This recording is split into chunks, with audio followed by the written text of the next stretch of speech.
তৃতীয় শ্রেণী অধ্যায় ৯ নাম্বার 11 কি বলছে, একটি কেকের 4/7 অংশ রেজাকে এবং 3/7 অংশ রনিকে দেওয়া হলো।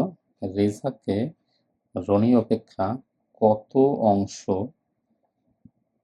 কেক বেশি দেওয়া হলো? তাহলে যদি পার্থক্য বের করতে হলে বিয়োগ করতে হবে। বিয়োগ 7, 4। উত্তর যে রেজাকে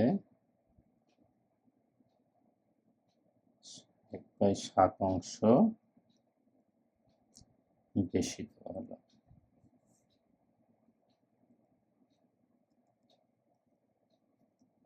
থ্যাংক ইউ।